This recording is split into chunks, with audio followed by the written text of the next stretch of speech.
Enough of this ìjọba òkè wà lẹ́yìn ẹnìkan. What is ìjọba òkè? Enough of this incumbents wà lẹ́yìn ẹnìkan. What is the meaning of that? It's like we are depriving the masses to choose. Àwọn ọ̀rọ̀ tí Alhaji Oriyomi sọ nínú fídíò tí mo fẹ́ mú wá fún yín yìí ó ṣọ́ọ̀kì mi, tẹ́ bá ń gbọ́ ìṣọ́ọ̀kì mi tí mo sì fẹ́ kẹ́ ẹ jẹ́ ká farabalẹ̀ kẹ́ ẹ jẹ́ ká jọ gbọ́.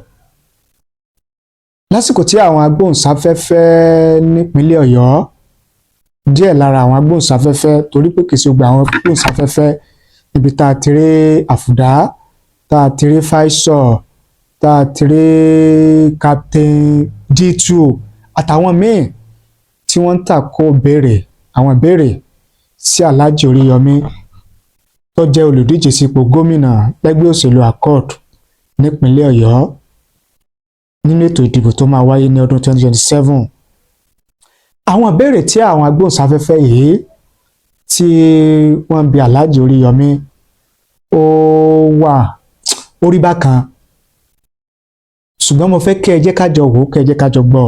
Àwọn ìbéèrè tí àwọn agbóhùnsáfẹ́fẹ́ nípínlẹ̀ Ọ̀yọ́ àbí nílùú Ìbàdàn tí wọ́n bi Alhaji Oriyomi olùdíje sípò gómìnà lẹ́gbẹ́ òṣèlú Accord nípínlẹ̀ Ọ̀yọ́ àti ìdáhùn tí Alhaji Oriyomi fún wọn. Ẹ jẹ́ àwọ̀, ẹ jẹ́ àgbọ̀. Tẹ́ bá wò, tẹ́ bá gbọ́ tán, kẹ́ jẹ́ kí n mọ èrò àti òye tiyín lórí rẹ̀. Oyo State happens to have a lot of young people. In fact, statistics says that like 70% of people in Oyo State are below, I think 40 years of age or thereabouts. And a lot of them, we have the educated young people, the educated youth, we have the not educated. Among the educated, we have the ones that are looking forward to government employment. We have the ones that want to be on their own. And over the years, governments across Nigeria, not just in state level now, especially it is even worse in the north, we see all these empowerment programs. We see wheelbarrow, we see keke, we see bicycle, and the world has evolved beyond all this level.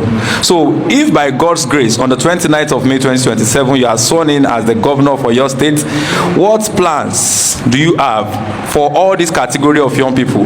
The educated ones, the not educated ones that are energetic and they want to be put to productive use, and then the educated ones that want employment and the ones that want to be on their own. So we have different types of them. What are the plans you have for the young people in Oyo State?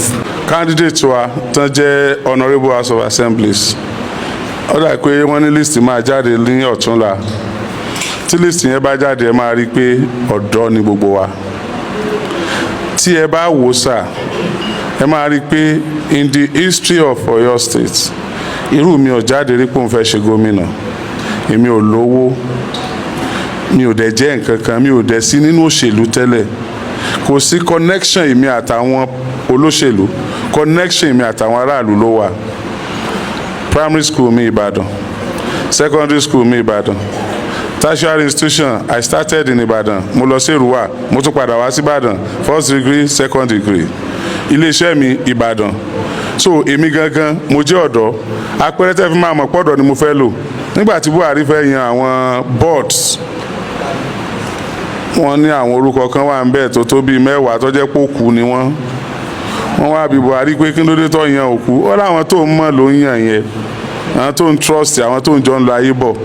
Báwo ni nǹkan kan ó ṣe crop up ní mídíà tí mi ní ronú àwọn bí Àfòdá, Ṣèkínàtì, P2, àwọn tí ó jẹ́ pé Faisal, àwọn tó jẹ́ pé a ti mọ́ra wa. I know what you can do. Kí má sí mbẹ̀ kán ní táfòdá ṣe ni màá ní òun ló ṣe léyìí, àǹtí Faisal ṣe ni òun ló ṣe léyìí. Reason tẹ́ fi ń rí àwọn yẹn ni pé tí wọ́n yan ọ̀dọ́ ni pé ẹgbẹ́ wọn náà yàn, ẹgbẹ́ tèmi náà níyàn. Mi lè yan ẹni tí mi lè control pé ó yá go and do this. Tẹ́rù ó máa bà mí pé tí mo bá bá wí wọ́n á ní mo rí ìfín. Dó àgbàlagbà ó wà ń bẹ̀ láti máa tọ́ wa sọ́nà o. Torí tẹ́ bá wo deputy governor wa obìnrin ni wọ́n, àgbàlagbà ni wọ́n. kán lè máa ṣe bí ìyá pé ọmọdé ní sí ọmọ ṣe bẹ́ẹ̀ yẹn ọ̀yà ṣe lè la fi mú wọn. ọ̀dọ́ is going to be minimum in our government, minimum 70%. Grassroots monitoring and development. Mo ṣe ní University Ibadan nígbà tí mo ṣe second degree mi ní peacemaking. Wọ́n fi yé wa pé gbogbo nǹkan tó ń jẹ́ ṣíṣe àwọn ọ̀dọ́ ló ń wà ńbẹ̀. Gbogbo nǹkan tí ò jẹ́ ṣíṣe ọ̀dọ́ ni ò sí níbẹ̀. Ẹ máa rí pé politics ìtàn ṣe lọ́wọ́ Ọ̀yọ́ State ó yàtọ̀ sí gbogbo ìtàn ṣe Nàìjíríà. Ọ̀yọ́ State lẹ́tí máa rẹ́nìkan tó ti wà ní London for years, ẹrẹ́nìkan tó wà lóṣogbo, ẹrẹ́nìkan tó wà lẹ́kọ̀ọ́. Wọ́n ń dìbò lẹ́kọ̀ọ́ kò ní sọ̀rọ̀ nípa Lagos State election, nípa Ọ̀yọ́ State ni ó máa sọ. Lẹ́tí máa rẹ́ni tó wà ní London ẹ tiẹ̀ máa béèrè pé ṣé kò níṣẹ́ ni gbogbo tó ń sọ nípa Ọ̀yọ́ State ní àwọn candidate wa ètí ó bully ètí ó sọ̀rọ̀ oríṣiríṣi. Ó ń sọ fún wa bí Ọ̀yọ́ State ṣe wà important sí, bá a ṣe wà pàtàkì sí nínú ìbò tó ń bọ̀ yìí. Tẹ́ bá dẹ̀ wò àwọn ọ̀dọ́ náà ni wọ́n employ jù. A employ ọ̀dọ́ tó ń jó, wọ́n employ ọ̀dọ́ tó ń búyàn àti social media àti ti rédíò àti tí wọ́n rán káàkiri ìgboro. Wọ́n dẹ̀ employ ọ̀dọ́ tí yóò yìnbọn àti ọ̀dọ́ tí ó mọ̀ nà àwọn èèyàn àti tí ó jápò tí ìbò gbé. Ìyẹn ló ń sọ pé ọ̀dọ́ àwa gan ni ibi tá a wà lónìí, àwa la mú wa débi, àwa náà la dẹ̀ lè mú wa kúrò ńbẹ̀.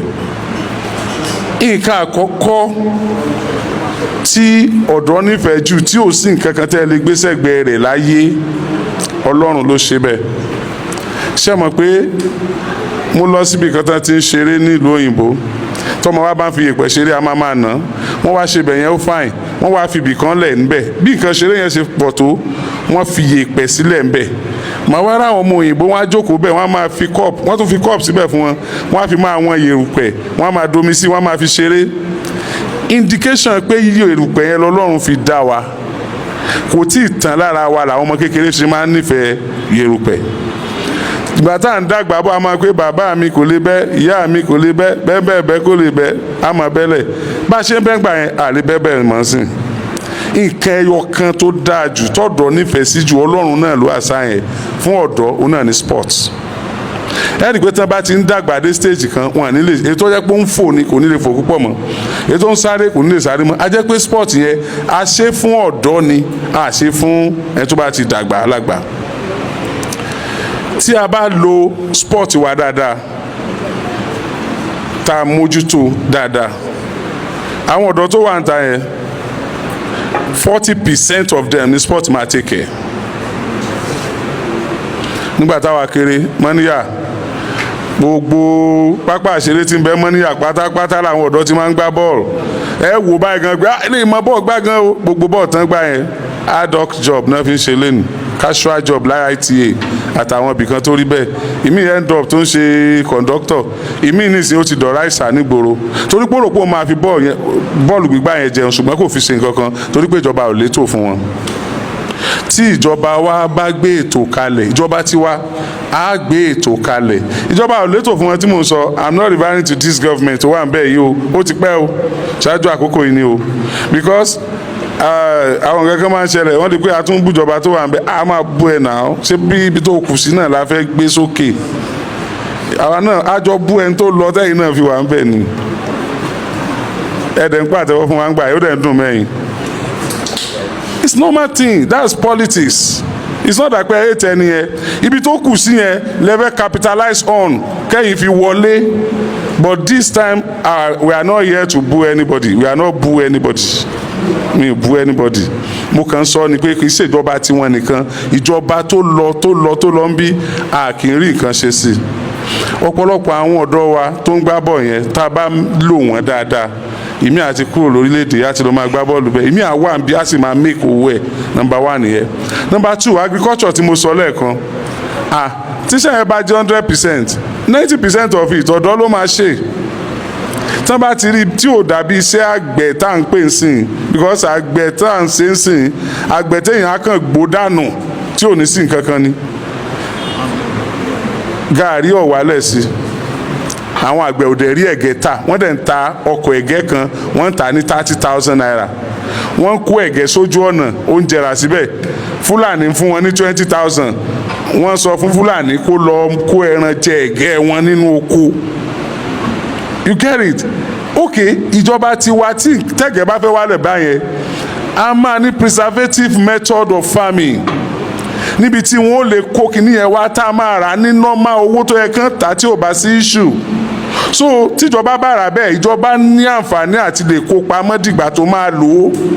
Ìjọba gán láǹfààní àti níbi tí wọ́n ti máa ṣe àwọn kíní yẹn tí wọ́n máa tà tó jẹ́ pé àwọn tó ń dáko yẹn wọ́n ní problem tí wọ́n ní pé kán dáko kán mójútó.